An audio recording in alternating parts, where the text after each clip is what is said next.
Calavera Comedy here, taking over the Smacked Raw pod. What a tournament we had last night. Competitors from all over came to compete for the top prize. But most importantly, we had the debut of The Fiend. Was Finn Balor able to withstand this abomination's awesome onslaught? Find out on the next episode of the Smacked Raw pod. And with that, we start this podcast. Yo, this is Calavera Comedy. We got Sebastian over here at Wrestling Fan _33. And we got, what? 32. 32? I got it wrong again. No big deal. We got Kai Tai over here. Decided to drop in on this podcast. It was supposed to be just, a party of two, but now we make it a party of three. That's what we do over here, I guess. I'm sorry, man. I just wanted to join in on the festivities. Okay. Everybody's welcome to Smack Raw Pod. You can always find it on Twitter at Smack Raw Pod. You can find it on YouTube, Spotify, all that stuff. Just hit us up. Get this podcast up to 100 subscribers. Make Kai Tai happy. He just wants that custom URL. That's all he wants in life. Custom URL, man. That's all he's asking for. 100 subscribers. Why not? And with that, since we're speaking of charity, we're going to drop right into this pre-show. Unfortunately, this 205 Live yet again on the pre-show, yo. But how many matches did we get, Benji, on the pre-show that weren't previously announced? We got... It was the Apollo Crews, Buddy Murphy, which was out of nowhere.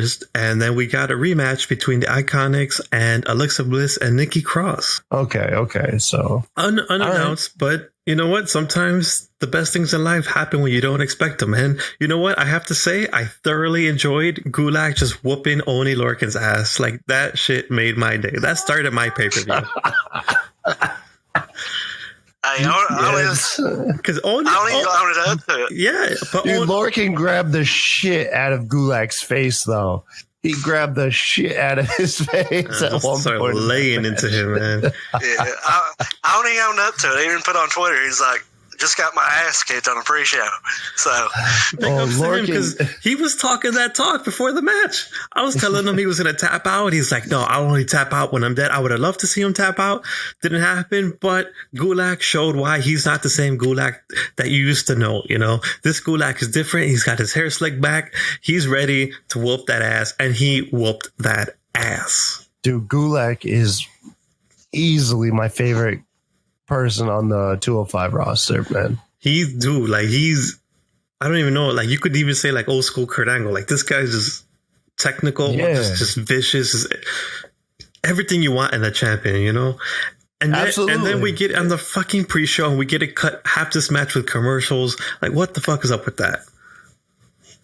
So did the pre-show start at 5 or 6? I came in halfway through the Gulak and Lorcan match. I think it started at 4. Really? Yeah, and then an hour in, we get the first match. Good damn, man. No, it started at 5. But the main show started at 7, right? Yeah. Yes. It was a 2-hour pre-show. It started Eastern time. Oh, yeah, Eastern time. Yeah. Oh, okay. Yeah. So we get that match. It was just pretty much a beatdown, like as it should be. Gulak whooped that ass. Apparently, only Lorcan owned up to it. Yeah, whatever. I don't want to hear that. I just want to hear it. And still, which is what we got. I'll make sure I'll let it be known to him later on. I love talking shit to him because he deserves it. Anyways, next we get... Speaking of deserving it, we come next to Elias in the middle of the ring, and Elias can work a fucking crowd, man. He got people cheering him and then booing him and then cheering him again and then booing him in the next. Like, this dude is a fucking master. And it's amazing to see how far this guy's come from NXT, where this shit was not working. It just wasn't hitting. Dude, they were convinced that his main roster call up was going to be a failure, and he's one of the rare cases that he succeeded where he was failing in NXT. Yeah, like and then improved so much upon that. Like, the way he worked that crowd, dude, he had that crowd in the palm of his hand. This guy is the master of puppets, man. This guy had everybody just invested in what he was doing. And then we get a fucking surprise appearance by none other than Edge. And I was marking the fuck out. Yo, I don't know why, but I was getting emotional watching Edge out there. Like, I don't know if I was clicking with something that I don't know, man. I felt dumb as shit, but I saw Edge and like halfway into him staring down Elias, I was like, yeah, Edge, you're back, man. I felt such a dumbass. It's not even, dude. Go ahead. I was shocked with the spear, though. Like, I was completely shocked just because of him supposed to be no contact and all this. Like, yeah. Considering it was the spear that put him out. It put him out, man. It made me a little anxious seeing that, but at the same time, I was just so happy to see him back. You know, back in the ring. Same here, bro. Like, I was extremely happy. He's one of those guys. Like, when people put their Mount Rushmores or the top 10 wrestlers, whatever, they always end up leaving him out, and people forget how much good stuff this guy was involved in, how long he's been in, and all those fucking amazing matches this guy's done. No, I mean, he really was like the Kofi Kingston of his generation. That's a good comparison. He was a tag team wrestler. You know, he was out there for a long time as part of a team, and then he just blew up to a single star, and then had his run burn out at the height of his popularity due to injury. You know.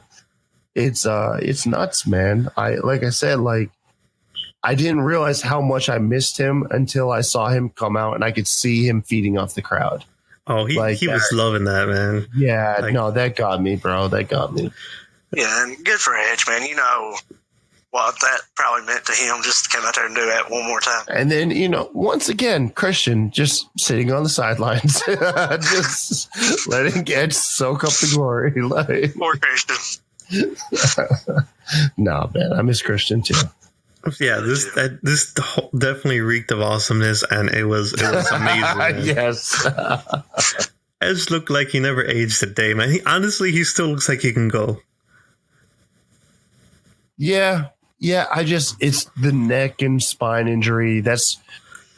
Guy looks in incredible shape, but it's unfortunate. Like, the type of injury that he has just is going to prevent him from ever getting in the ring again. Because it really did seem like he. What do you guys think? Did he go out on the height of? Excuse me, I'm sick as shit. But did he go out on the height of his popularity, or did he go out while his shit was fading? Nah, it definitely wasn't fading. I think it was. If anything, it was at the height. I don't know if it was at the height. I think his height was probably. It really depends on what you mean by popularity. You're talking about like rated R superstar?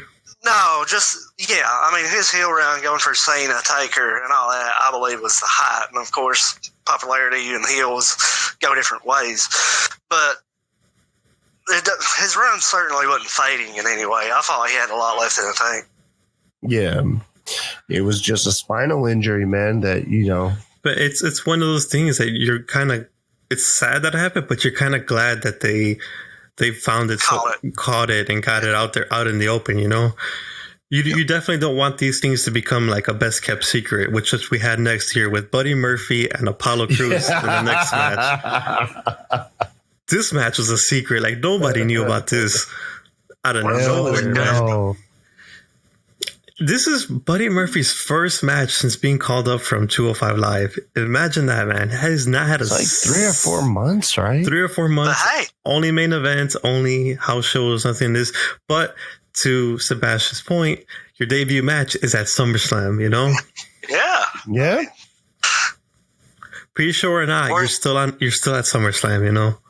Yeah, worst place to debut. Exactly.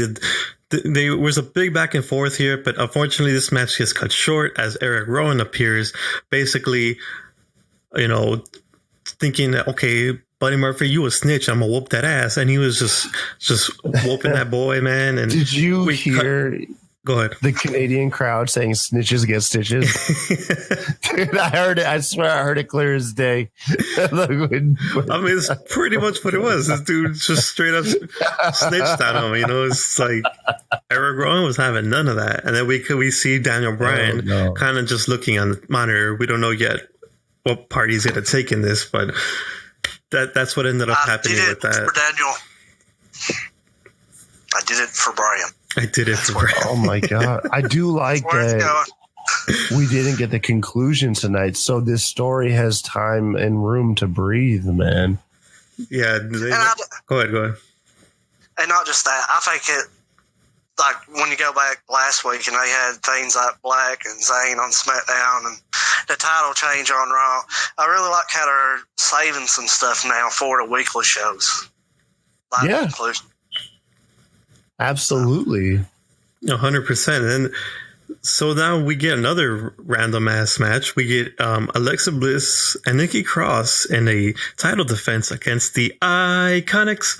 And this was definitely out of, well, you know, they say there's no more rematches, but apparently there is rematches. And we get Alexa Bliss and Nikki Cross coming out here in their Buzz Lightyear gear, ready to light it up. Get over Corey Graves, man. What do you do? Corey Graves was just like so over the top in this match. Oh yes, he was grumpy. Dude. He really was like stealing the attention from the match, flipping on Alexa because Alexa is supposed to be, you know, his girl and shit. And the whole time, dude, just bashing her, bashing Disney. Like honestly, like he stole the attention from the match from. Yeah, my favorite Disney references. My favorite part though was I can't even remember what part. I know my favorite. No, hold on. Renee Young gave an opinion, and Corey Graves said he was like, "Oh, I'm sorry, I didn't realize you spent the summer getting drunk." And then Renee Young hit him with the whole like, "Coming from you, Corey." Like, oh, it was so good. But no, like I just think they were having fun with it. I didn't even notice all that stuff that you're mentioning. Okay, I don't know. I didn't see it. There was a moment where he was like, "What do you want, Milana to come save the day?" And I died at that one. Do you want Milana to go? I died at that one because Ariana, my daughter, loves Milana, so that one hit home with me. And we had the Iconics come out dressed as Maleficent, so it's very Disney reference thing, and it's you know, you rarely see that they coordinate gear between opponents. Doesn't happen often, and you know, it's pre-show, it's fun, you know, whatever. It was very Disney Pixar. Right. That's exactly what was going on. And that was fine. You like to see them do these type of things versus like you have like Becky Lynch still wear her WrestleMania gear until now. Like you would have thought she would have switched it up, you know. You like little details like that, you know. And you know what? If anything, above anything, the Iconics really showed what they can do in this match. Finally, after not being on TV and losing, you know, they finally they're not just a joke, you know, like they can actually go. At the end of the day, though, this goes to Alexa Bliss and Nikki Cross, and still champions, you know, going to continue that. As I know a lot of people want them to turn on each other, so we'll see where this story goes. But overall, it was a pretty decent match. It was a pretty good match, above average match, I would say. I'm very interested to see where Alexa and Nikki go because they was 100% face during that match. You had Alexa on the apron trying to play up the hot tag. And you got Byron Saxton behind you. You know, you're a face if Byron Saxton is supporting you. And, they know it's a Bliss face, and I think I'm pretty interested in that. What'd y'all think of the 3D effects of like the doll, like Alexa Nikki Cross? Did you like that? Nice. Yeah. I think because you know they did the augmented reality shit. I think it looks better in a darker light, and with being in daylight, it kind of looked like those kind of graphics you see when you go bowling at an old bowling alley. I get it. I know exactly what you're talking. Yeah, like in the dark setting, whatever, it looks better. To me, it kind of looked a little cheap. That's just nitpicking here. I don't mean to yawn. I apologize. That's rude, man. That's so rude. Kyle, get off the air if you're gonna yawn. Rube, shout out to Rob Rude at 2 Words Can't See Me. Big. That dude is a big fanatic of things that sparkle and shiny lights, and we got that in the beginning with the pyro, yo. Yes. Rob Rude would have been proud. Amazing how little things like that make a big difference in a show, man. And we were talking about, you know, with the pyro being gone, and Sebastian was telling me about they're considering bringing back specific sets for shows and pay-per-views and stuff like that. That's what the reports say, at least. Yeah, and then like when we went back and watched Armageddon, we see the specific sets and everything, or like go back and watch like a Halloween Havoc, Bash at the Beach, all these pay-per-views, Judgment Day, they all had these iconic little sets and everything, and we haven't seen those in a while. So for me, seeing this Pyro go up, like, oh, that was a good way to start the show. Like, I'm hyped, you know? It adds to it, man. It adds to it. Makes you feel special. I don't know if it's where it hasn't happened forever. See, I'm usually one of the guys, when people bring up the Pyro, I'm usually one of the guys that says, it don't really matter to me, you know? But tonight, when that Pyro went off, I was pumped from the start. I didn't think it added to it either until it was reintroduced. Right. When it was reintroduced, that's when I noticed. I was like, damn, it does feel like something's missing. It's one of those things, even like if you go to like a live show, whatever, like when you hear Bubba Ray and Devon's damn little Pyro, whatever, it's fucking loud as hell. Or without the bottle rocket, they got some crazy ass bottle rockets. Or even like if you go there and you even for Kane's theme, like you could, if you're close enough, you feel the fucking fire from the ring, like you could feel it generating the heat. It's that intense, man. It's just those little things that kind of left the wayside a bit, but hopefully, if anything, for the big shows, they come back, you know? I think they're going to come back all together because AEW is going to be putting the pressure on WWE, and that's one of the things. And I fully believe Pyro is going to be a regular thing again. Hopefully, man. Hopefully. I really hope so. It's one of those things that you really didn't value when it was around. And then after missing it for quite some time, you realize like, damn, it does add to the product. It does. Which is a really good way to talk about our next match, which is Becky Lynch. A lot of people are kind of falling off on her and everything. I think, like, as you said, once she starts to go away a bit, people are going to realize how much she adds to the show. And that's just straight fire, you know? Dude, you are just the master of segues. I'm going to get you a segue as like a promotional thing. And well, as I think you've mentioned once, you were not a fan of the champion coming in first. No, that was absolutely... That really irked me, seeing Natalya come out first just because she's the hometown girl. Like, I don't care. Champions. No. Excuse me. I had that backwards. Yeah, Becky Lynch. Becky came out first because they wanted the pop for Natalya. And it's that gets me, man. And that grinds my gears. No, it didn't get the pop. I knew the crowd was going to be 50-50 on these women. Yeah. I thought that was at best. I remember when we did the prediction show at Corrupted. Me and Benji was talking about, I thought it might have been kind of leading toward Becky a little bit. I didn't think it would be anywhere. Ireland's like not that far from Canada, dude. It's not just that, just character-wise. Natalya, I don't know. Listen, I'm not going to sit here and hear this Natalya slander, all right? I, for one, I never doubted she was going to get her reaction from her fellow Canadians, and they came through at the end of the day, all right? So it started off very pro-Becky, you know, but as Natalya started putting in that work, it started to shift, and then you had Corey Graves hit a familiar line. He said, you might see a paradigm shift. Where have I heard that before? It's been a minute. Huh. Yeah, it's been a minute. Shout out to Moxley. So listen, this match, like a lot of people were sleeping on Natalya. They thought, oh, she's just going to get her ass whooped and that's going to be it. It's going to be Becky. She's going to take this, whatever. There's a lot of back and forth, a lot of counters, a lot of technical wrestling. We had not seen a submission match in a minute, man.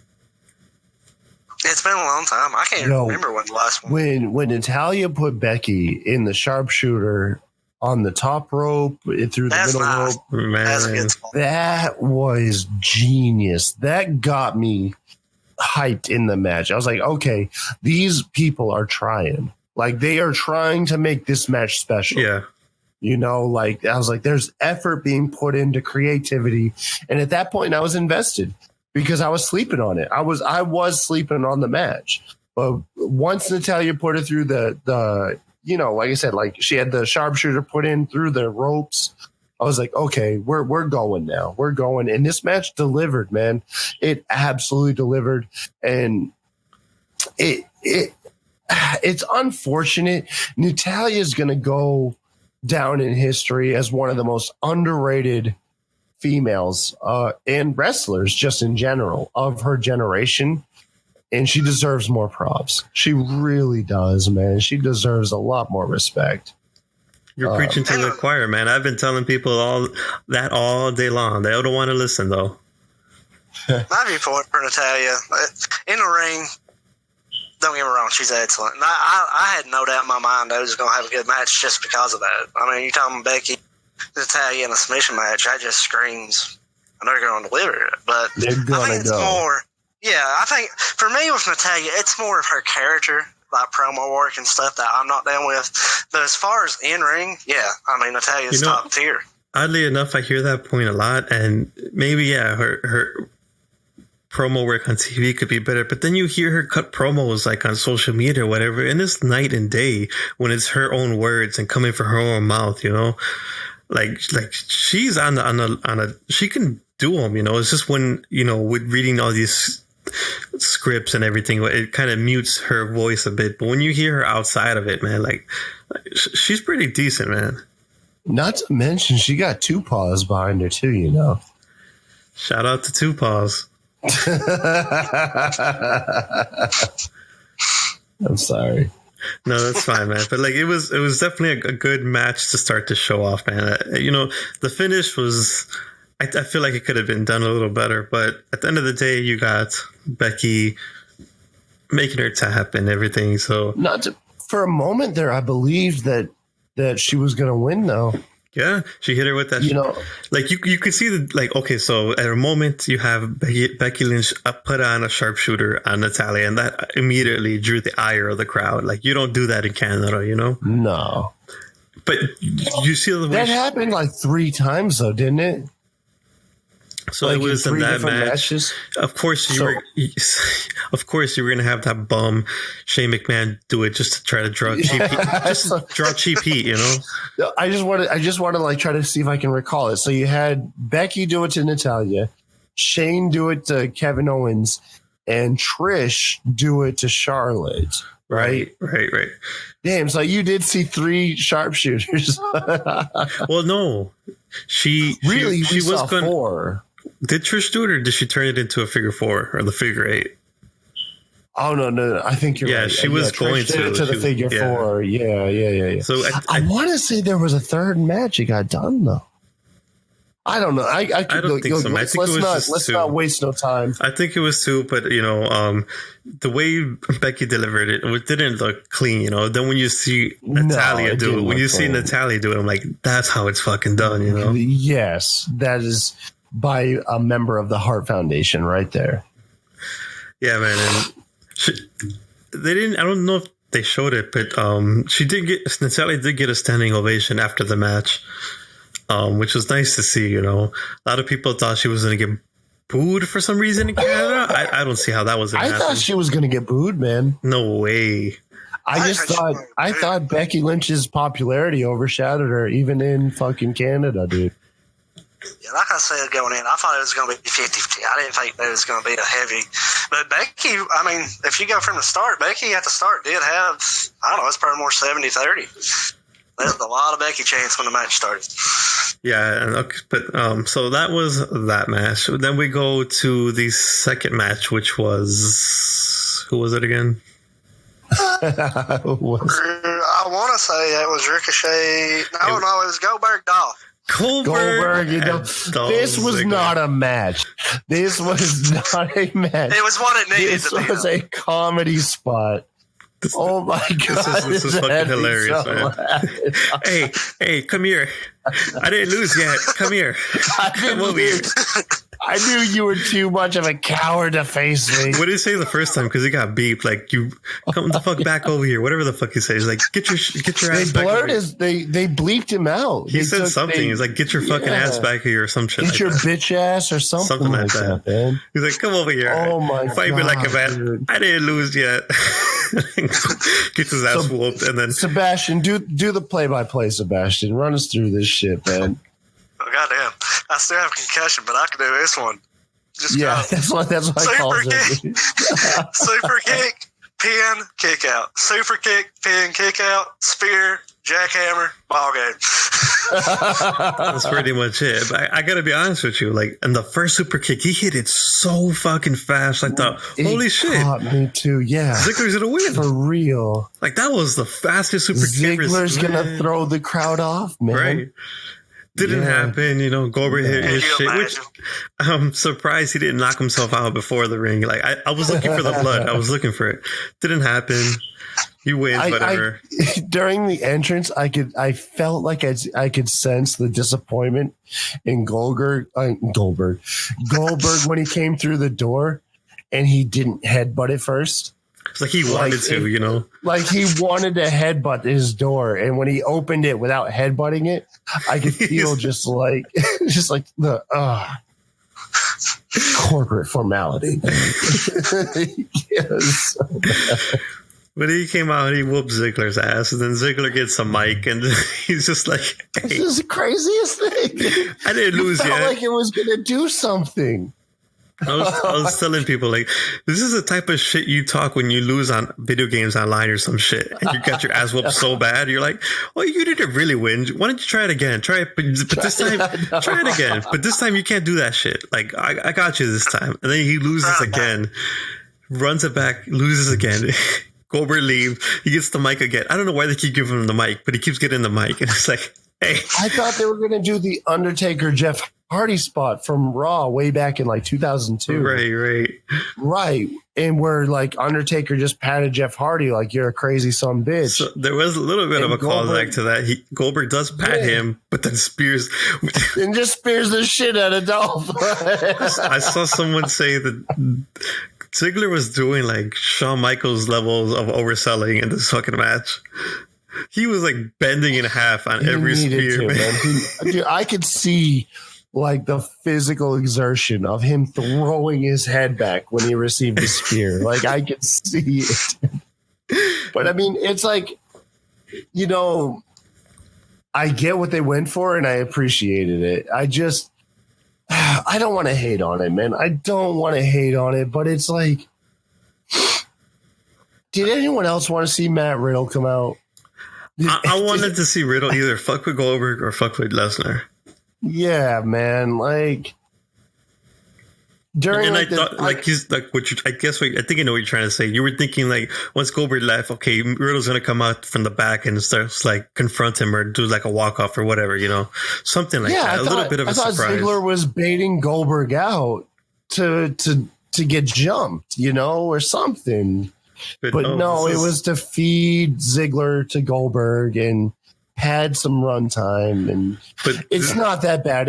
I'm making it sound worse than it was because it was fucking hilarious. I thought it was yeah. So funny, I looked at it as like this shit's fucking hilarious, man. Dude, it really was, especially on the third time. Oh my god, that third time had me going. The funny part was when they had to replay, like. I figured Goldberg would just walk back out, but no, they restarted his fucking music and everything. Yeah. Come back here. I didn't lose. Come back here. Fight me I like knew you were a coward. Just overacting and shit. But it accomplished what it was set out to do. It was fun. It sent Goldberg out with a better send-off than what happened with Taker. Hopefully this is it for Goldberg. Like, he does not need to be coming out again. Like, you did what your career's over. You know, you did what you have to do. You left on a high note. Let's leave it at that. So actually, though, let's get us three on here, man. Let's get it on the record, man. Is this the last we're going to see of Goldberg? Last match. I could see him coming up for like a reunion show and just having. You say last official match. Last match, yeah. Okay. You know what? I think they're going to run back him and Undertaker one more time. God. I don't know. Saudi Arabia demands it. I don't think this is Goldberg's last match. I don't think so. They're going to drag Undertaker and Goldberg out from their graves and bring them back to Saudi Arabia for that rematch. That got really dark. I don't know. I think if Matt Riddle blows up, they're going to bring Riddle up to face him. But I don't think this is Goldberg's last match. I don't think so. Yeah, maybe he'll probably have some more in the tank, and everything. But overall, it was an entertaining second match. For some people, Goldberg doesn't do it for them. I've always been a Ziggler guy, and this shit was fucking hilarious, man. This shit was hilarious, dude. It was so good. I was laughing the whole time. And then it was good for the card. It was good for the card. Just that short segment. Yeah. But it was funny because with the second, when Ziggler was initially calling him out on the second, I was convinced there was a bigger angle, and then he got squashed, and I was like, "Oh, that was fucking stupid." Then on the third time, I was like, "Jesus, this is genius! This is the funniest shit you could book ever." Ziggler just is a glutton for punishment when it comes to Goldberg. Oh my god, that was so good. What happened? What happened next, you guys? I believe that was Ricochet. Yeah, we get Ricochet and AJ Styles, I think. Oh my god, the match that fucking Rob Roode's dumbass overlooked.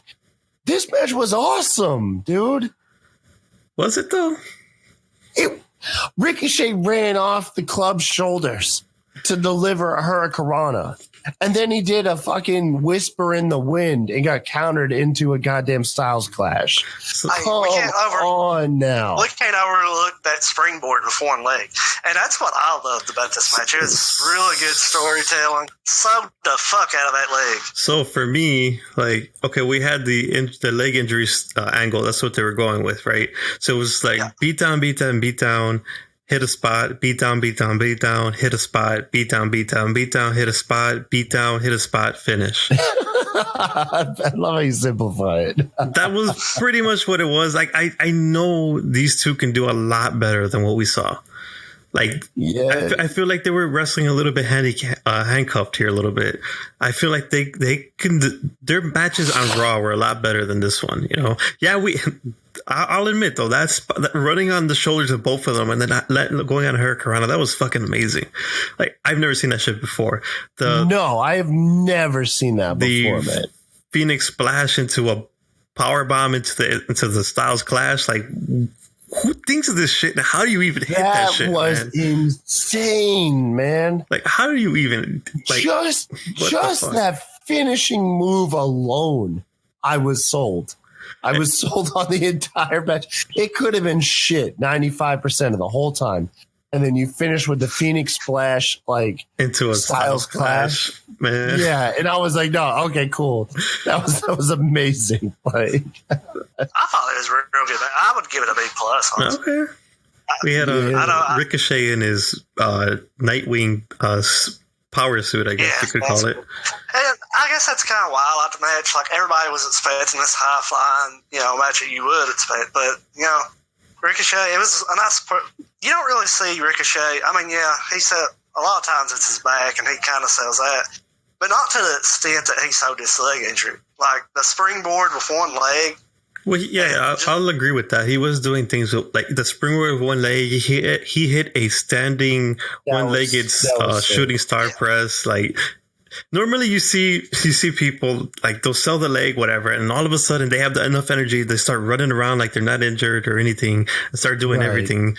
But this guy went above and beyond. It was doing everything basically with one leg and on one leg. It was cool, and that's why I enjoyed it. Just the storytelling he used in the unique ways he did it.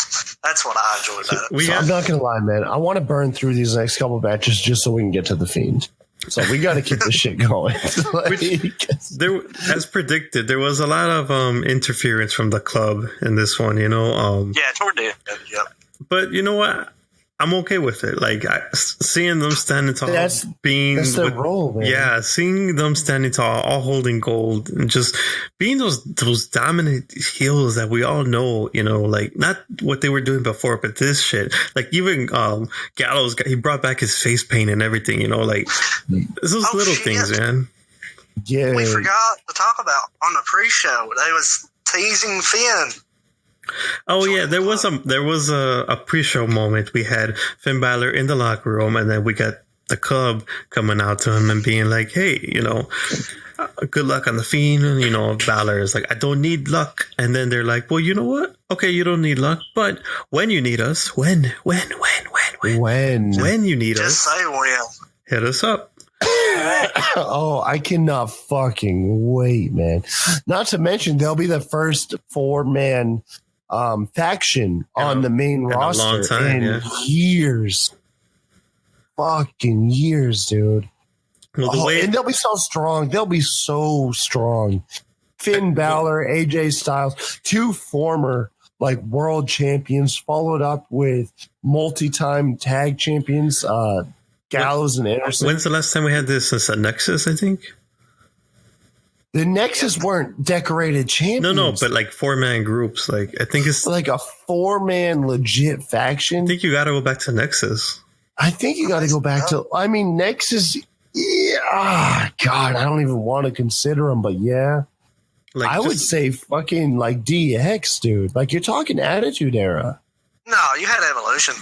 Evolution. You're right. Yeah, no, you're absolutely right. See, you have to go far back, man. You have to go more than way 3 groups. Back.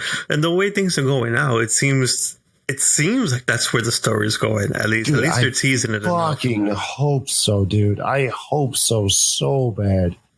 It would do wonders for all 4 members. Like for all 4 of them, they could literally just transition to some of the best fucking performers in the entire company. Yeah. Just due to each other's company. Like just due to that, you know?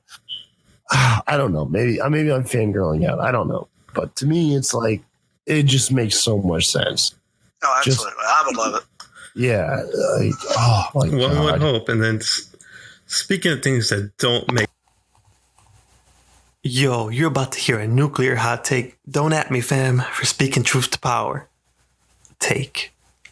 Oh, warning, hot take time. Nuclear hot take.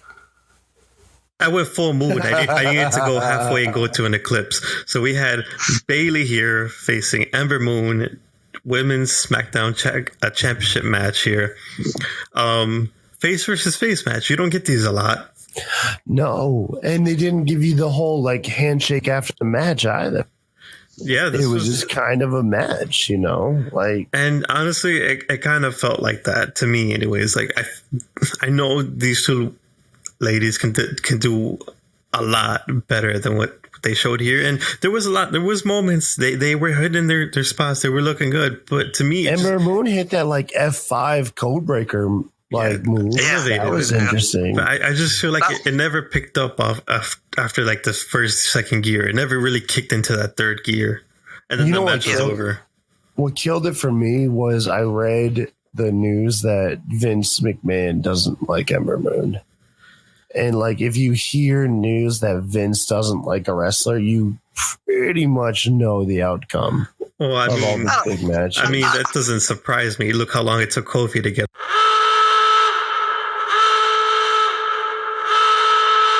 Yo, you're about to hear a nuclear hot take. Don't at me, fam, for speaking truth to power. There's a certain skin tone that holds people back in WWE. Unfortunately, it is what it is. Jesus Christ. I wasn't going there. I mean, I'll go there. I'll fucking go there. I mean, look at it. I wasn't going there. If you're a Latino, you only go so far in WWE, all right? If you know, look how long it takes for other people to get up there. I'm just saying what it is, all right? Times are changing. That's great, you know, but there's still that's still there in the background. It's just from being. There's a fucking hurdle, man. There's a hurdle. It's just from older people being there. You know, as soon as those people start to leave or quit or retire, or whatever, we'll start seeing a bit of difference. You know, but I haven't heard of this Ember Moon Vince McMahon hate or whatever. Vince don't like her for whatever reason. That was the news article. Like they couldn't even specify it. See, so like, you always it's an unspecified reason. You Vince always McMahon take does those not like Ember Moon. You take those sources with a grain of salt because you never know what's going on, you know. And honestly, you're right. Things may have been like racially divided in WWE for a minute now, but it seems like we're getting away from that and just getting people who are good at what they do up there, you know. I would hope so, man. Especially when it comes to those kind of reports. Like, if you remember a year ago, the report was Vince McMahon was in love with Cien Almas, and look where he's at now. He's not really done a lot.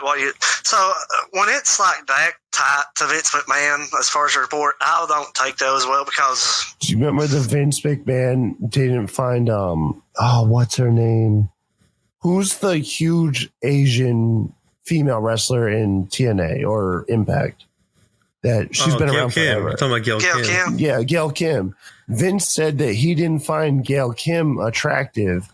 See, this was reinforced it. He's like, if I don't find her hot, no one will. That's that old time period, especially when you had Vince McMahon and like John Laurinaitis in charge of talent relations.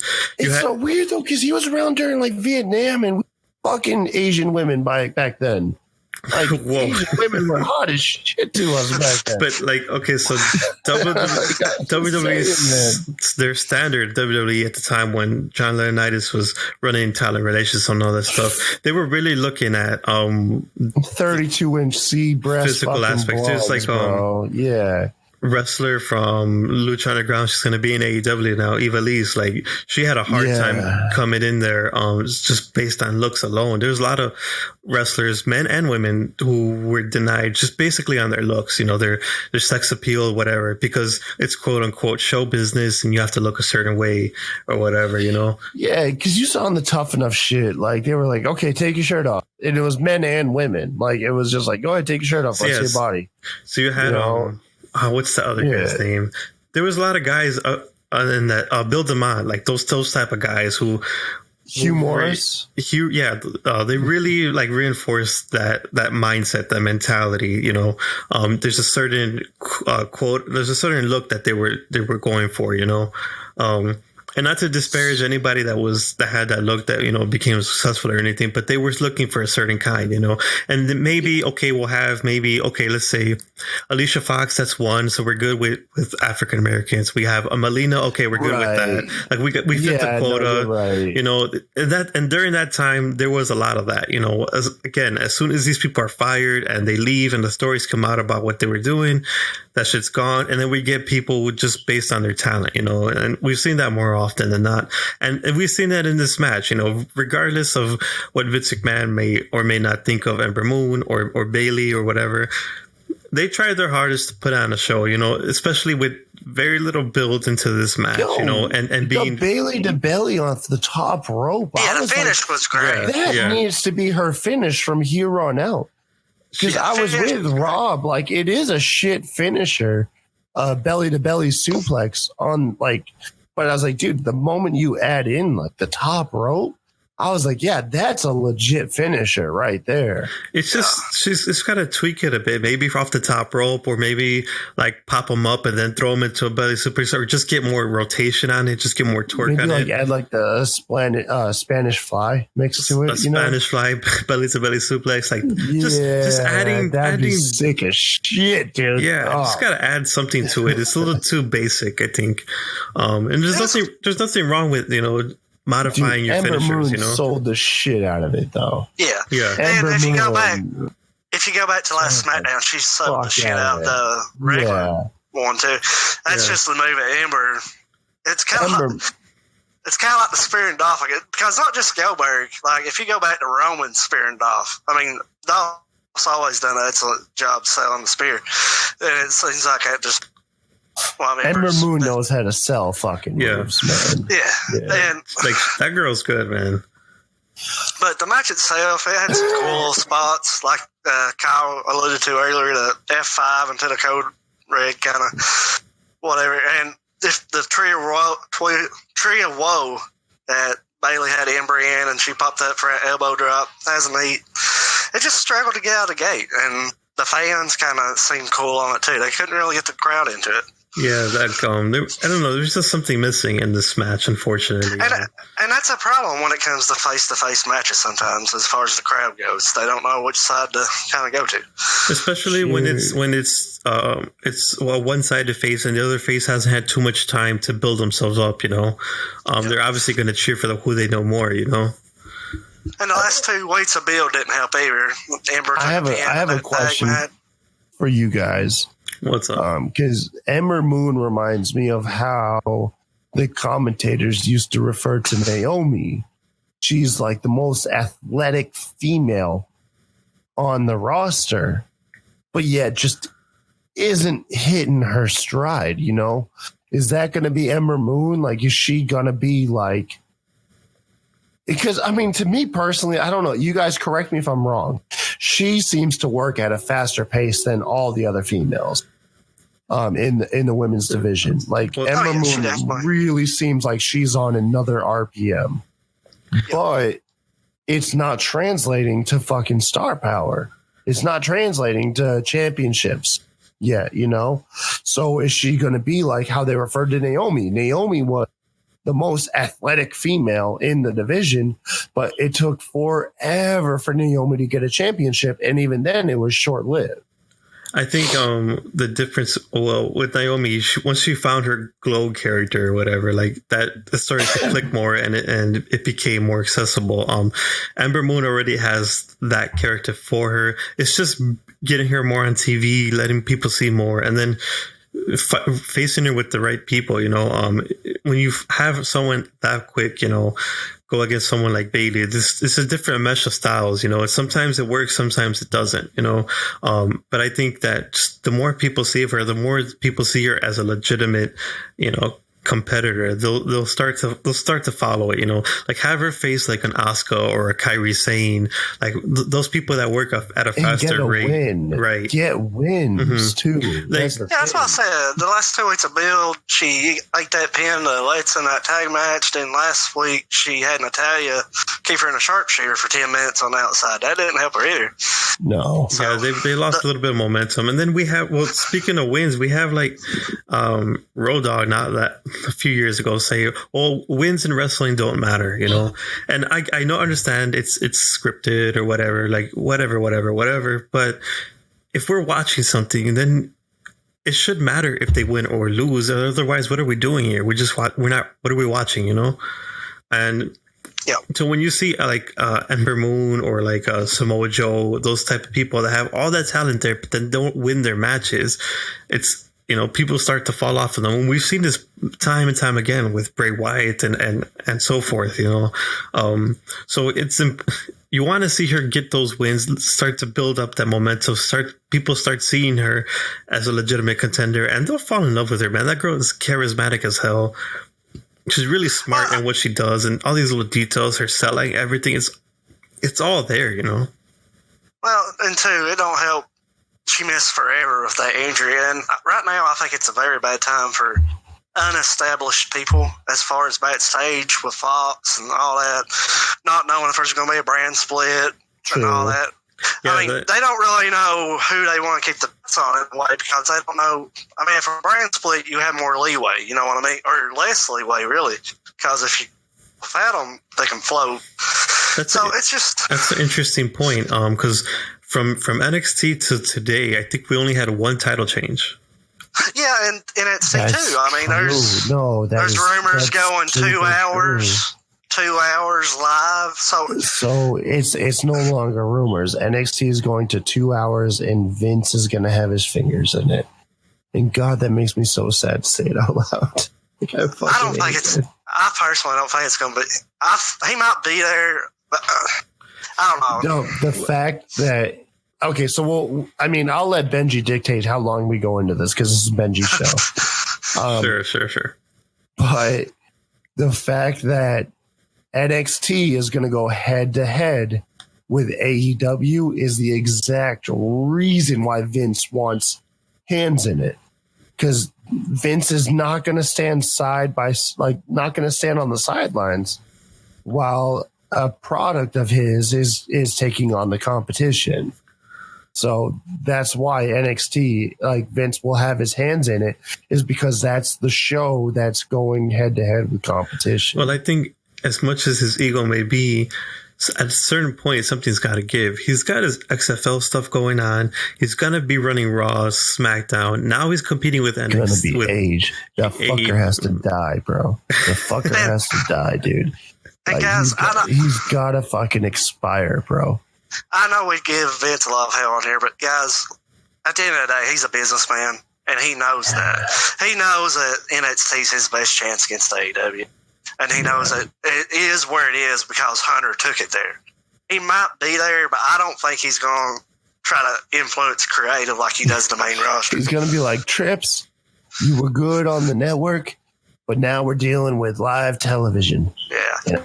I know live television, so it's going to be my show now. I just don't think he's going to person. He's a businessman, plus he has that XFL going on. I mean, don't get me wrong. He's going to be there. And it's Benji, I hope you're right, bro. I swear to God, I hope you're right, man. Like, I fucking hope so, dude. Everybody is hoping that Vince stays the fuck away from NXT, dude.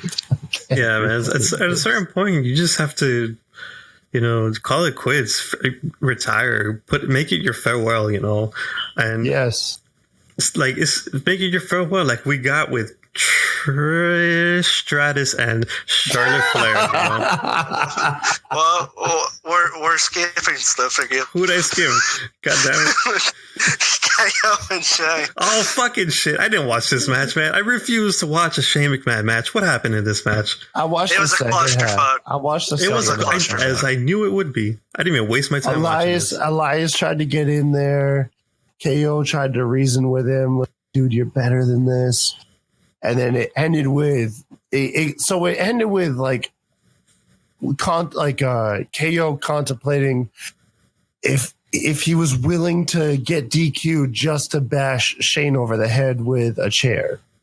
And on several occasions he contemplated it and then passed on it. But on the last attempt, the ref took the chair, and as the ref was throwing it out the ring, KO just kicked Shane McMahon in the dick, kicked him in the dick, and then he hit him with a Stone Cold Stunner, and that was the finish. I'm so glad I didn't watch this shit. Yeah, I was confused because I came into this match, I guess halfway through it, and I was like, oh, I thought this was an I Quit match, and I guess that's not the case. Well, they tweeted earlier that it was, basically. Yeah, man. They tweeted that it was on the pre-show. They said it was an I Quit match, and apparently it wasn't. And then Vince did they say it on a pre-show? Yeah, they were both talking about that. That was the main talking point. Fucking script, dude. He was like, "Nope, save it for SummerSlam." That's exactly what it is, dude. Wait, it is SummerSlam. Save it for Survivor Series. No, don't give me fucking Shane McMahon at Chicago, man. It took me a fucking minute to register that.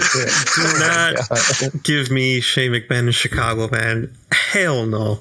That's exactly what you're getting. No. Exactly what you're getting. I am so glad I didn't watch this piece of shit match, man. Like, I'm so glad I didn't see this shit. It can't go to Hell in a Cell too between them.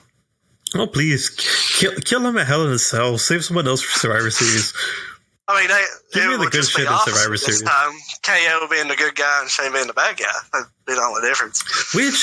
This is Shane McMahon's first loss since WrestleMania. Yeah. I hope he eats them all. I hope he gets pinned every night. Shane McMahon's only missed, I think, one pay-per-view this year where he wasn't in a fucking match, bro. It's too much. It's too much, dude. Time to hang up the Jordans. So too much, man. And every single match is a clusterfuck too, man. I did enjoy the tag match back at Extreme Rules, but that was the first match I've enjoyed. During the pre-show, and I've seen other people online talk about it, putting Shane McMahon over for how he puts his body on the line, and it's entertaining, and he brings people in. You know what? Fuck that shit. I don't need to see that, man. I don't care. He barely gets across the ring. He's already blown out before he's even in there, He's already like a bloated toad. Like, forget this guy. I don't need to see it. I'm sorry, but your coast to coast, your elbow drop to the announce table, and your shooting star press, that's fine when you're doing it like it's a year. But it's like when you make it expected, like those moves lose their specialty. They lose the effect, man. And don't even get me started on him trying to hit a triangle hold and start doing all these jiu-jitsu moves. Yeah, man, nah, bro.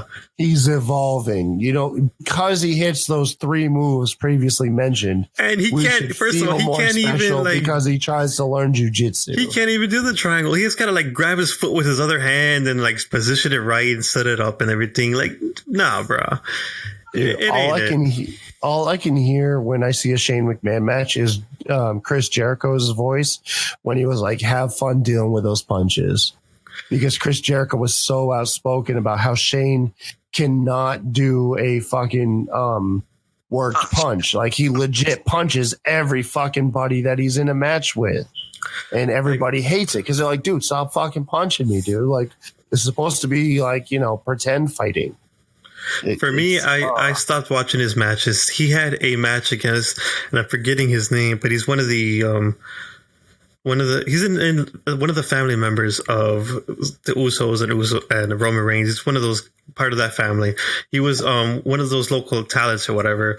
I remember. No, we did the podcast. Yeah, on it. And at a certain point, this guy hits a drop kick, a little stiff drop kick on Shane McMahon, and pissed Shane McMahon the fuck off. So he just starts beating the hell out of him, starts shooting on the guy, hitting him hard as fuck, just fucking his whole shit up, And so it's what are you going to do? He's Shane McMahon, who's going to tell him anything?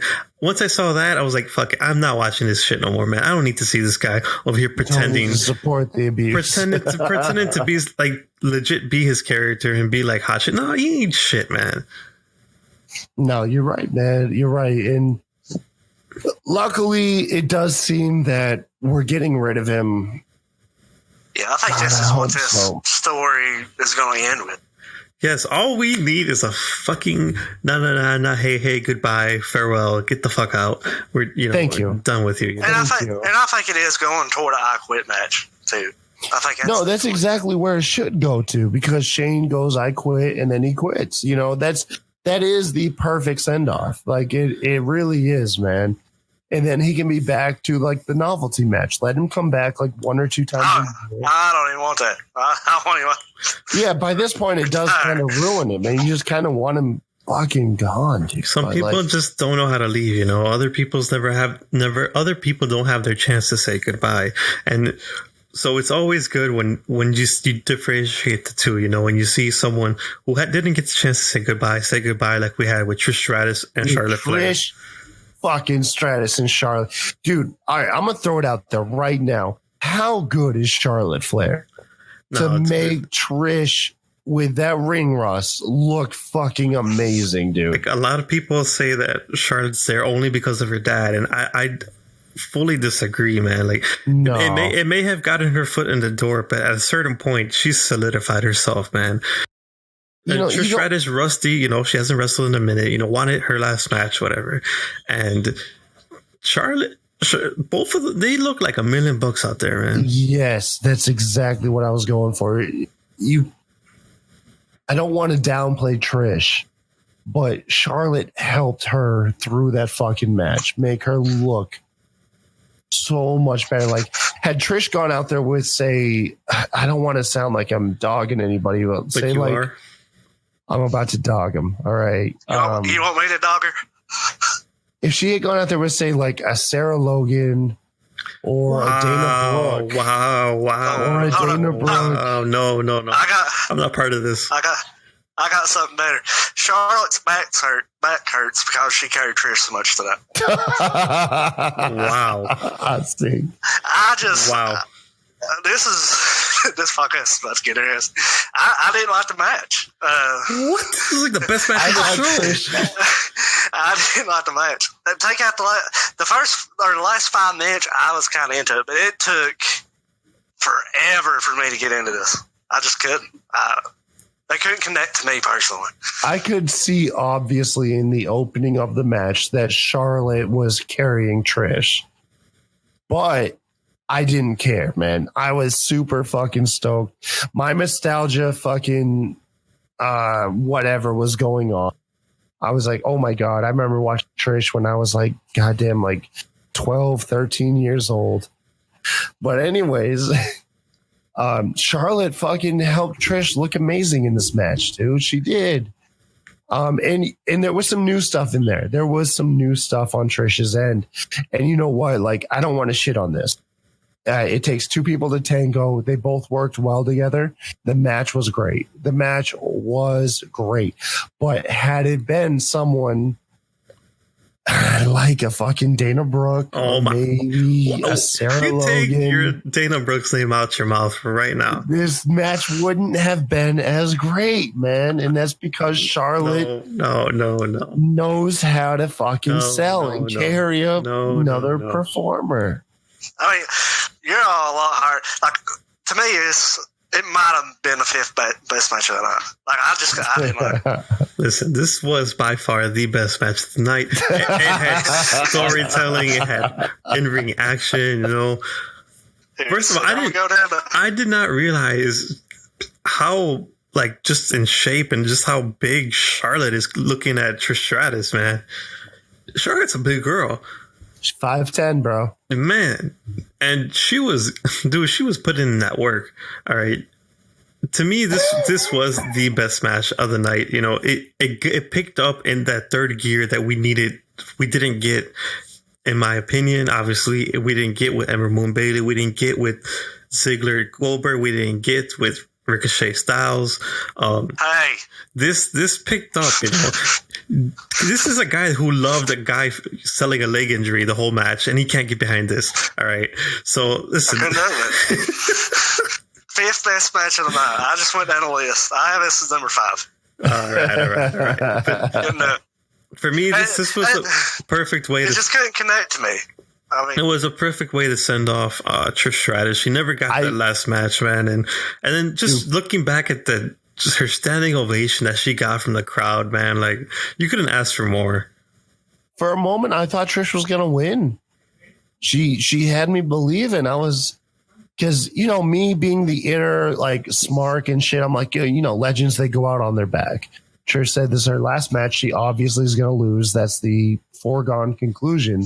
But when she hit the figure 4 on Charlotte, and I was telling, like, my wife Jess was watching, and I was like, look, Trish does yoga. She's about to turn this into the figure 8. And then sure enough, she fucking did. I was like, okay, she might win. She might win if Charlotte taps here. But then once Charlotte didn't tap, I was like, all right, that ain't happening. And I will say this might be one of the reasons I was down on it. About this point, that's when I started getting in my head, damn, I want Bray Wyatt on my TV. You were looking ahead. Okay. Yeah, it might have been a little impatient. That is going to be the best part of this show, when we all fucking flip out, bro. But so tomorrow, I might go back and rewatch this match with not being as impatient as I was. I might love it. Yeah. If anything, it's just an appreciation from, like, a different era, because even if you look at Trish's finishers, like the chick kick or whatever, those aren't as impactful now as they were then. Like, you take older wrestlers' finishers, and, like, that's just a regular bulldog, right? That's just a regular move nowadays. But back then, those moves were finishers. So you look at that era, and then you look at the new era, like a Charlotte Flair. You see the two trajectories of both careers, both wrestlers, it's just two different eras, and they'll just be not to mention her Karana in the corner, where she would do like the handspring or handstand her Karana, and then Charlotte was reversing it into a power bomb. Once I saw Trish was threatening to do like the jumping her Karana, like the more modern version, I was fucking terrified. I was like, no, Trish, don't. I was like, see, it was one of those matches that, like, if you go back and watch it, it starts off with old, like, slow paced, more old school style, and then you have Trish Stratus, being the older era, start doing more modern era stuff, and then you have Charlotte start doing more older era stuff to get the win. It was just a ebb and flow of that. There was a storyline here, like, if you look into that kind of thing, like, those little details were spread out throughout this whole match, and you definitely saw that. So, and then I'm glad they put Charlotte over. Yeah, like, people like to complain that she gets a lot of accolades or whatever, but Charlotte's going to go down in history as one of the best wrestlers ever, male or female. I'm convinced. If you watch this match and just watch Charlotte alone, like, if you just, like, single her out and just watch everything she does, like, there's some stuff that is just like years beyond her of experience that she just does just out of instinct, a fucking pro, dude. Like Charlotte is one of the best ever. I'm convinced, dude. Like I was telling my wife, like she is amazing on offense, and she knows how to make anybody else in the ring look amazing as well. She can sell and also fucking like help you with your move offset. If you're a smaller wrestler, you know, she can like lift you and do like counters, and she can do so many things to add to your offense that you normally couldn't do on your own. Like Charlotte, I really think is the first female to be like that should have an argument for the pound for pound list, male or female, as one of the best on the fucking planet, man. Like she really is to me.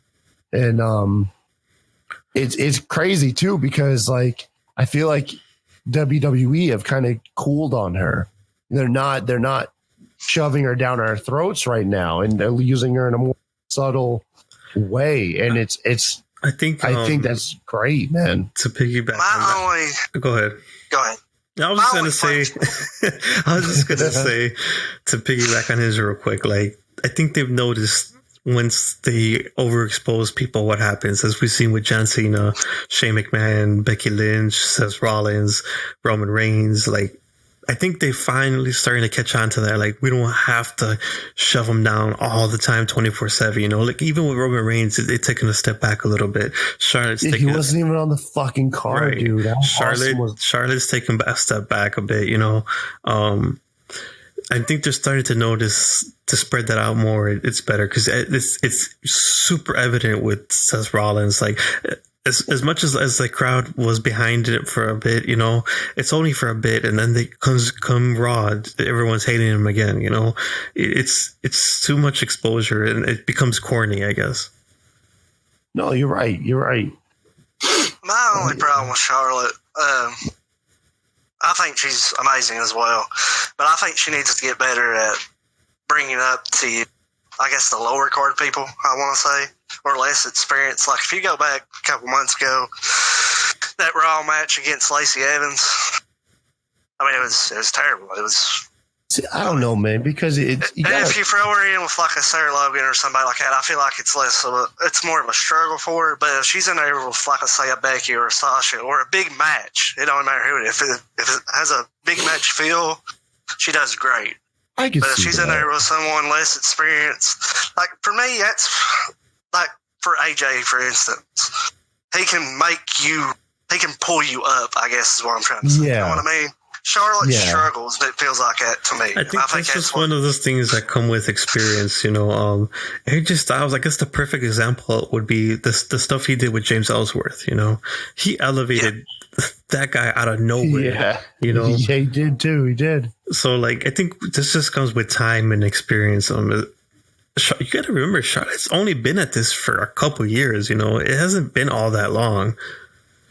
She's been on the main roster for... I want to say 4 years. But it's not like she's like a 10-year veteran. Right. And she's already... Yeah, I understand. She's 33, 34 years old right now. I don't even think she has... I mean? She came into this late. Yeah. You know, she came into it late, man. I don't even think she has got 10 years under her belt of wrestling experience. She probably doesn't. She might be close to it, but she probably don't. Just imagine, this is only with only a little bit of time. Look how good she is already. You know, like I said, man, like I really want to that. Like I feel like she is one of the best on the planet, regardless male or female. Just due to like her fucking resume and what she's able to do in the ring. I guess the only thing standing in her way is an intergender. See what she could do mixing it up with a male, like really fucking see what she can do in there. In which at 5'10" with her build and charisma and moveset, she'd fucking be fine, dude. She would be fucking fine mixing it up with a dude. I guess the better way to say it is I feel like she wrestles to the level of her opponent, I guess would be a better way. She helped Trish, though. We have to agree on that. Yeah, like I said earlier, Trish going in there with anybody else, man, Trish would have had a hard fucking time. Well, tonight was the first time I really saw Charlotte bring, she elevated Trish up, man. It'd be interesting to see because a few years ago, Trish's last match was supposed to be against Asuka in NXT Toronto. Yeah, it never happened. And Trish actually went out losing because if you go back way back in the day, I can't remember what followed this match, man. Like I said, I'm just glad they put Charlotte over, and me too. Used the old talent to put over there. And hey, Trish went out losing. If you go back way back in the day, she actually won her farewell match against Lita at Survivor Series. Right, and yeah. Yeah, I like you said, every wrestler is different, but I think, obviously from what we've seen, most wrestlers want to go out putting somebody over. I think. Yeah, that's the way that's the way you do it. Is if you're a legend, you go out on your back. Yep. All right, so what match do we have after this? We had. You tell us, Benji. I think it was a Kofi Orton. Yes, sir. Kofi, or speaking of good bodies, Orton, man, when he cares, that dude's ripped, man. He gets into it, dude. This match, though, I'm not gonna lie, this was the stinker.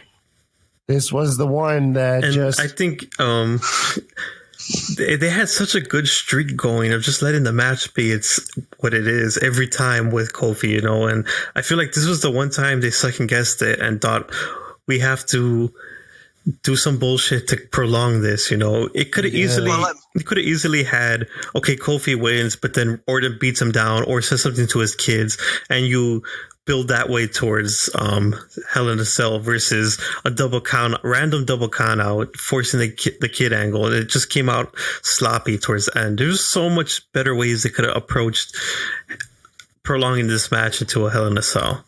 Yeah, I mean, the crowd was being forgiving, man. The crowd had been forgiving. So when they started chanting bullshit, you knew that there was something off with the match. And it really was it, man. It was like you had a match that was just as it was cranking up, getting the drama going. It was a fucking count out, man. And I didn't even expect it. I was like, oh, shit, they're out in the... Kofi got hit with the RKO, and they're going to ring to avoid the 3 count, and then we're gonna get this match going again, and then it was over. And before I could even process the ending, man, the match had turned on it, and I was like, yeah, this is kind of bullshit, bro.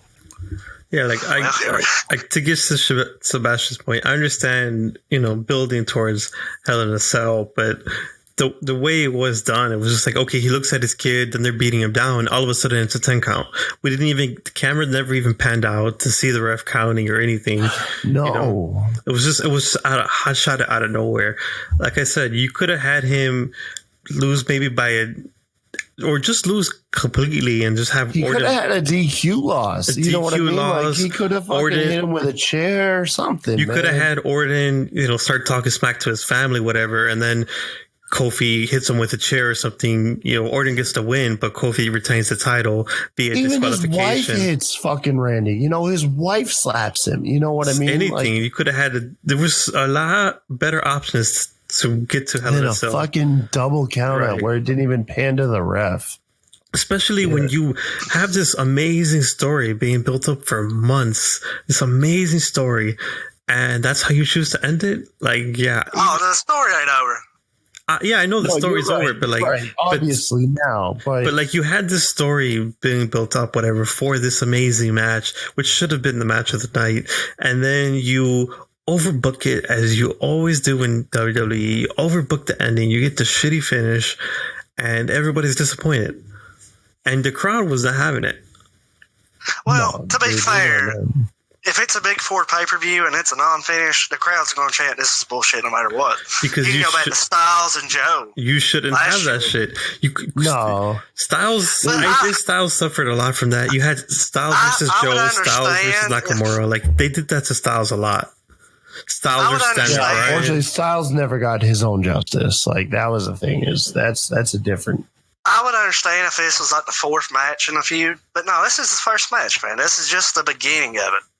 Like, I expect this. It could go past tails. I don't know. In a vacuum, though, it was shitty.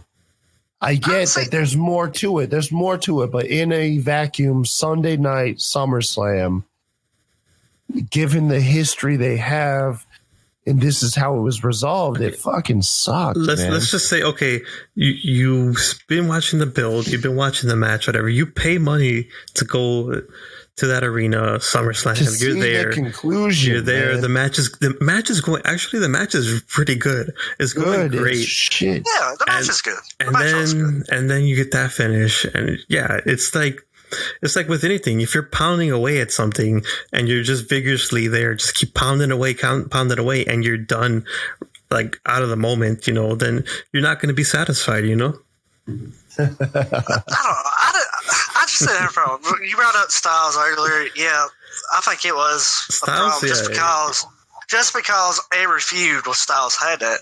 Kofi, this is the first time. It's different, and it has to be personal for Kofi to be more worried about beating the shit out of Randy than throwing him back in the ring trying to get the win. No, I get where you're coming from, Sebastian. I get it. I think if I go back, it's looked like Randy did whisper, like say something toward the kid. I couldn't really think of it. It looked like his son was ready to square up. Like, that kid was ready to go. And this is the first time that Kofi really snapped. Like, I think this is not just the prolong the feud. I think this is good for Kofi.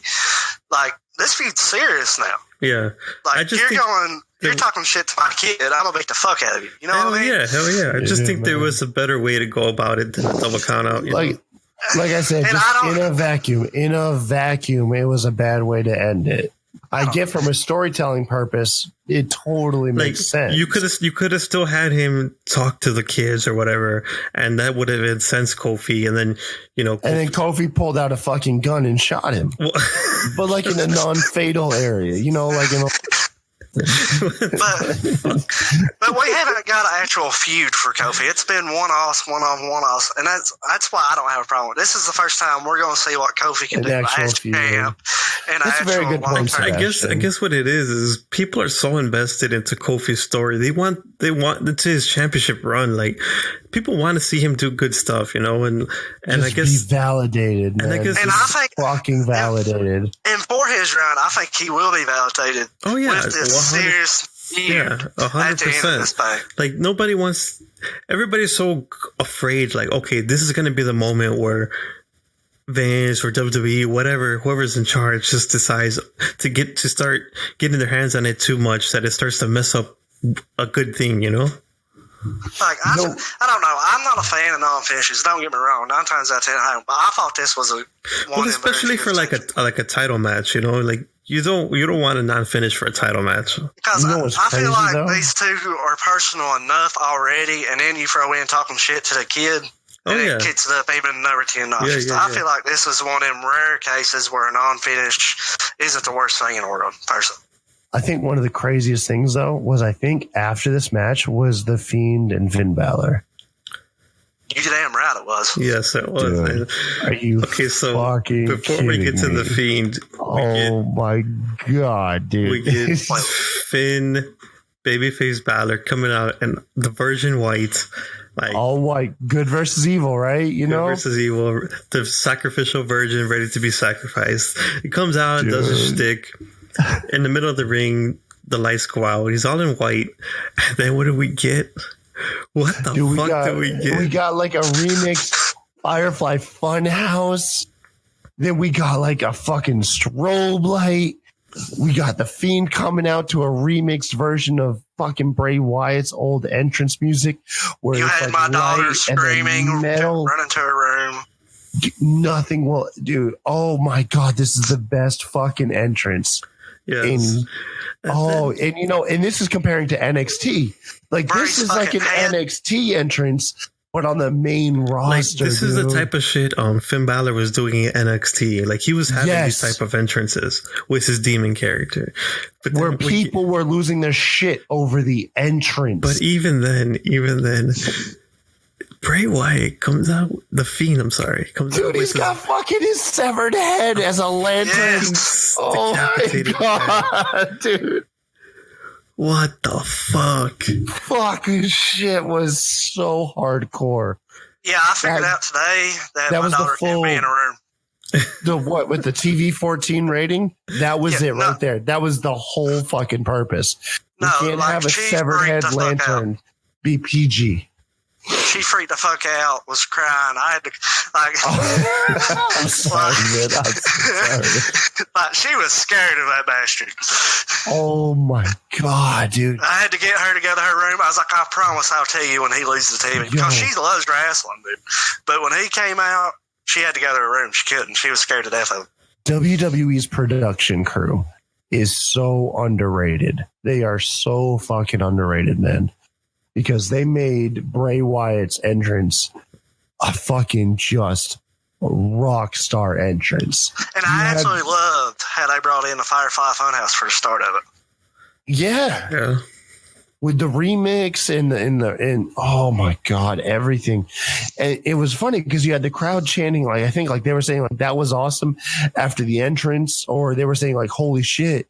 And then after Bray Wyatt left and they did another overproduced moment after he beats Finn Balor, and the crowd was chanting that was awesome. Not even about the victory, just the production after he won, and he won with a mandible claw from Mick Foley. Like, dude, Bray Wyatt's character is fucking perfect. It just like, shows when they're invested and they care about somebody, you know. Yo, that was so good. And it was A+. I can't wait. It's not very often I get that. I'm literally going to get off the show tonight and watch like whatever bootleg copy I can watch of his entrance again, because it felt like a fucking metal concert, dude. It really felt so fucking legit badass. See, I grew up a horror fan, so it's very rare when we get to see that stuff in wrestling, man. And once I saw the fucking decapitated head, I was severed like, head with the fucking light in the mouth. Give it to me. Oh my God, I was so ready. Yes, man. And like even his little movements during the match, the way he would twitch or like fight within himself. Dude, he snapped Bray. He snapped his neck. He did the neck. He got in that position, right? And I was like, again, I had company. Mine. Right. I was like, he did a Deadly Alliance, like on Luke Cage, bro. I was fucking joking, dude. I was like, just snap his neck, Bray. Just fucking joking. And then all of a sudden, crack. I was like, whoa. I was joking, Bray. Goddamn. Yes. Oh, that was my wife freaked the fuck out. She's like, "Is Finn dead? Was that real?" I was like, "Well, it wasn't real. I mean, that was totally planned, but still." Holy shit! It was perfect. That was the perfect introduction to a new character. Like Bray Wyatt should immediately. Like I was telling Jess, my wife, I was like, "Yo, like, have Kofi finish his feud up on the next pay-per-view because." Fucking Bray Wyatt needs to take that title from him. Like Bray Wyatt needs the world championship ASAP. Whoa, like pump that your is brakes, it, kid. man. Pump your brakes. You leave Kofi alone. No, bro. Like Bray Wyatt's gonna break that motherfucker's neck. Like New Day's gonna cry. Like it's literally just. Or to bring up your point, like he'll So he'll challenge Kofi or whatever, but like Woods probably Woods steps up to the Fiend, whatever, and fucking dies. Right. Like dies. Killed off television, bro. Like oh my God, poor Woods. It's just a specter running up, down, down on YouTube afterwards. But you were going to say something, Sebastian? At the end of the show, was enough time where I kind of thought that he was going to make an appearance at the very end. Oh, like Seth Rollins? Yeah, I mean, it ended at 10:30. In my head, I was like, there's no way this thing's going off at 10:30. That has a few more minutes. SummerSlam never ends this early. But I think most people can agree, by hands down, this was the best part of the entire show. Oh, man, without a shadow of a doubt. It was A+, from Bray to the entrance to the in-ring stuff. Man. I mean, hats off to WWE. We give them shit when things aren't good, but they knocked it out of the park. 100%. Dude, yeah, exactly. Like, they killed it between. Because what I was most nervous about was how do you do his entrance? You know, like, how do you keep that mystique from the top of the ramp to the ring? Dude, when you're talking in the ring, a severed head, a fucking severed head, and then your lighting only shows up like the bottom half of his face. You only see the demonic smile. You can't see the top of his head. So just everything about that entrance was fucking insane. And you're right, yo. Even his in-ring style, his twitches, his moveset, he still kept it Bray with the corner like back bend, but then added new shit to be terrifying. Like, it was fucking perfect. And that's what I was most worried about was the in-ring. How does that character transition into the ring? Oh, man. I'm so he glad. needs to kill his opponents. Like, fucking kill them. I mean, he snapped Finn's neck. So. Snapped his goddamn neck, dude. Like what would the reaction would have been if that would have been the finish? Damn. And the lights go out and Finn's gone. Like, actually kills him. No, EMTs come out with the stretcher. That's his finisher. He breaks his neck. He can only have one match a year because we can't afford for him to kill all our guys. It's him off television for 8 months, man. Like, oh my God.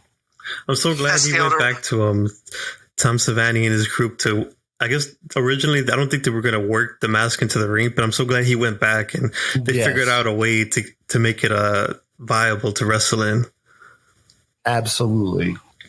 Because the mask is sick, man. The mask is fucking insane, bro. Yep. My 4-year-old ain't scared of too much when it comes to wrestling. Dude, and I love the mandible claw. I love the mandible way claw, to make man. that move so like legitimate. Like, it looks badass when he Yes. Oh my God, dude. I love that. Like, I was being serious. Like, I wasn't trying to be sarcastic. Like, thank you, Mick Foley. Like, you handed down the mandible claw to like the perfect person, dude. And Mick really put him over on a bit pre-show if you paid attention to that part. I missed that part. Like I said, I came in during cruiserweight championship match, so anything prior to that, I admit. He just put him over. He's like, I've always been kind of, had to, when I was in the ring with the Undertaker and stuff, I've always been having to step up, but when I was in the ring with him, there was just nothing I could do. Basically, that's what he said. I mean, he really did a great job putting him over. Bray Wyatt's Fiend right now is like overpowered on the power rank.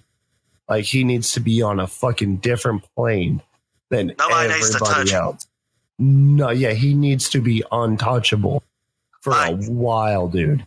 Mm-hmm. You can argue that Sling Blade and the drop kick was too much. Like, just don't touch him. No offense. Just have him destroy everybody. Well, I think having people do offense to him and then pretty much the offense doesn't work. You don't want him to become like, okay, nobody does nothing, so he's like a Braun Strowman again, where he's just unstoppable. You know what's going to happen. You want to see people put up a fight and struggle against him, try their best, but at the end of the day, it's not going to be enough. You want. And the mandible claw, you can slip in out of nowhere. Like, he slipped in during the coup de grace. Yeah, you know what I mean. The mandible claw is a lot easier to slide in, like in an unexpected moment, opposed to, say, the Sister Abigail. Mm-hmm. So that's cool too. That's the new finisher. Like, everything about it, man, is fucking amazing. It's definitely what people are going to be talking about, man. Like, everybody was marking out for this shit, man. All tomorrow, bro. Like, all Twitter is going to be the Fiend, man. That, and then, of course, our main event, because the main event was so arguably very unexpected. We get Seth Rollins versus Brock Lesnar yet again in the main event. And it starts off as usual. Seth's just being manhandled like a stepchild, just being thrown around everywhere. At one point, Lesnar grabs it from his tape bandages and just he lifted him like Seth Rollins weighed nothing and just tossed him around, man. Hit these German suplexes. Like, it was going one-sided. Like, okay, this is going to be done as a squash match. You know. Well, it didn't start out that way. Seth hit that curb stomp pretty early and got the 2 count. Got the nerve. Well, yeah, we've seen that before. Reigns hits a spear or Goldberg spears him, and we think, okay, it's going to be over.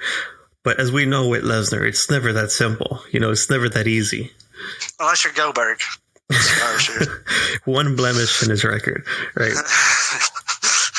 And then, so, like, say what you want about Rollins, but, you know, in the ring, he stepped it up, all right? Whether his character himself is up to par is another thing, but in ring work, like, I think he showed why he was the main event, as you can see with the reactions of the crowd and everything. Crowd was in it. Again, but to me, this match it wasn't it. I don't know. Really? You didn't enjoy it? I mean, it was just like, okay, so Lesnar whooped his ass prior to this, right? Okay, so Lesnar's a dominant beast. We know that. And then Rollins comes into this, and it's just like, I don't know. It just didn't feel earned, didn't feel deserved. I don't feel like it got to that point where, like, he's going to beat Lesnar clean, which is what we got here. We never see Lesnar beat clean. He's always hitting the nuts or something. Some shit always goes down, you know, but Rollins was hitting these frog splashes out of, like, he was getting extra, like, I don't know where he got this extra energy, but he did a frog splash off the turnbuckle into the announce table onto Lesnar, another sick ass frog splash into the ring, curve stop after curve stop, man. He was getting some height on these. So my theory was that this is where I take the magic away from the match, unfortunately. But my theory was that Brock Lesnar did so many TV appearances leading into this match that his title reign really was intended from Extreme Rules to SummerSlam. Like, that was my original hypothesis, was like, oh, Brock, he got the belt back. He's going to have a title, like, lengthy reign. But then when he started showing up on Raw, you know, several weeks in a row, I was like, damn, maybe he's only here just to get us to SummerSlam. To counterpoint that, though, we've seen him do many appearances, win the title, and then not appear until basically next year. We've seen that already happen.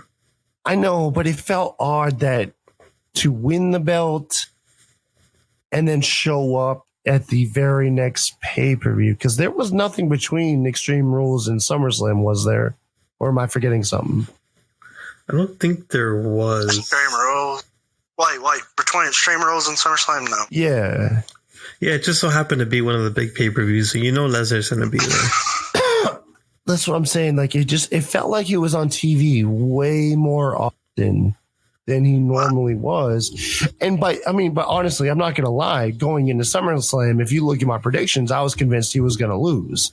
I was convinced he was going to retain. I guess just from a. This was the only match I got wrong. I think just from a writing perspective, like. I'm sorry, Sebastian. You predicted a double count out with Kofi and Randy Orton? Okay, 10 matches. Okay, all right, motherfucker. No one technically, Kofi kept his belt, and that's what I predicted. that's kind of what I think too. I just think from like a writing standpoint, like you write the hero to, you know, obviously he's in a struggle in the beginning. You want the villain to come up on top, or the antagonist, whatever. But like, I don't feel like the journey was. I don't feel like it was earned. The belt's gonna be on television, though, bro. The belt will be on TV now. Yeah, but fuck it, man. It is on TV, but we have this version of Rollins who's just corny as hell on the mic, and it's just he hasn't been up to par. He reminds me so much of you, Benji. I swear to God. Well, I gotta say this though. Sorry. He did say he was gonna beat Lesnar. He guaranteed it. Call a shot. I guarantee it. I do think disingenuous. Props to the fucking WWE promo staff, though. The production again. Yo, they still took that promo and turned it into something, man. They didn't add the "I guarantee" part, but no, because that was beyond saving. That was beyond fucking One thing that WWE never fails on, and it's above all, is their promo packages and their editing once they do them, man. Like no one even comes close to this. You have nobody. You have like UFC and other people try to copy what they're doing with their promo packages because nobody comes close to this when they're promoting a show or whatever. Their little packages that they do with the editing, it's just top notch, man. Yeah, they have WWE really does video editors and production crew, whatever you want to label them, in the world. They do, and they've had them forever. That's the one consistent thing. So, I mean, I stopped watching wrestling for the majority of 10 years between the early 2000s and, say, 2014, I want to say. Mm-hmm. But I'm fairly certain even then their promo packages were still incredible. Because I remember going into the Attitude Era paper and going into nowadays, and they still kill it, man. And you know what else gives me like hype is with Triple H coming close is they're going to start merging metal again into their promos. And I can't fucking wait because nothing goes better with pro wrestling than metal. I'm sorry to like all the other music genres like hip hop and pop, dude. Metal and pro wrestling is a perfect marriage, dude. Listen, I mean, I'm sure we could throw a country song in there and do exactly. We don't need Pitbull in our fucking WWE promos. And spoken like a true metal fan, you have to be elite and ostracize everybody. I think. One of the best things about wrestling is that you can have so many different fucking styles. Metal meshes with it, hip hop meshes with it. You can do everything. If you do it right, it all works together, man. Can we all agree to get Pitbull the fuck away from WWE, though? Listen, hey, Chico, I'm not going to be here slandering Pitbull, okay? Hell no. Hell no. I think one of the things with WWE, talking about. Jesus God. I think one of the things with WWE, though, they do things without thinking long term, and it's evident too, like wrestling with no commercial or no wrestling during commercials and all that. And I think they really wanted to get something unexpected at Money in the Bank, and they did that with Brock. But they didn't really think about how hard it is to have a Money in the Bank briefcase not on TV and having Heyman coming out there. Damn, such a good point, man. Such a good point, dude. He may cash in. He might not cash in. I might be lying. It's hard to do that every single week. And I think they might have noticed that, and that's why they kind of did the hot shot at Extreme Rules. But with Fox and everything coming up, they got to have their belt on TV. And I think that's a big part of this, too. Absolutely, man. I think, that's personally what I think happened. They wanted to do something special, something unexpected at Money in the Bank, and they did, but they didn't really plan it out long term after. They was like, we'll do it and figure it out. A Brock Lesnar feud that's not around the fucking title? That's how I would like to see him. Like, I don't hate Brock. There's so many people that are not wrapped up in the title scene. That would be awesome for fucking Brock, dude. I would love. You know what? Now that you bring that up, I would love to see Brock Lesnar versus Shane McMahon. Me fucking too. All right, it's just an Iron Man match, a 60-minute Iron Man match too. Like, I would love to fucking see that. Yeah, I really want to see me kill myself, don't you? Oh my god, that's what we're going I'd like to see him and Bobby Lashley. Or I would like. You know what? Matt Riddle. Put the Fiend up against Shane McMahon and have him snap his neck. And just write him off TV. Like Hell yeah! Oh my God, Benji, you are the biggest baby face on the show right now. I mean, we're getting attempted murders every other day on Raw. Like, you might as well just go through with it. Speaking of which, we didn't really get any results. Between Rowan attacking Buddy Murphy, you go and say and keep my name out your mouth. We will find that out on Monday on Raw. Hopefully the great Kai Tai and Rob Reed take over their show again. Rob's an iffy one. I would say me and Sebastian, but Rob's iffy on Raw still. So we'll definitely find that out. But we're going to get your closing thoughts on today's show now. My closing thoughts is simply, folks, please stay positive. Wrestling's supposed to be positive. There's so many things that we can nitpick and go into and try to just dissect what the logic was for that outcome. But you got to remember, at the end of the day, The Fiend is fucking badass. And it's the most metal and badass thing we've seen in ages. So we just need to appreciate that. Long live The Fiend. Let me in. Nice. Any closing thoughts to add to that, Sebastian? No. I think SummerSlam was a good show. It wasn't great. It wasn't terrible. I enjoyed it for 3.5 hours. It wasn't up long. It wasn't 7 hours like we usually have to get into. It was short enough and entertaining enough. I'm pretty satisfied. That's what's up. Do we have any questions from the fans? No, not at all. That's fine. That's totally fine. And on that note, this has been the Smacked Raw Pod.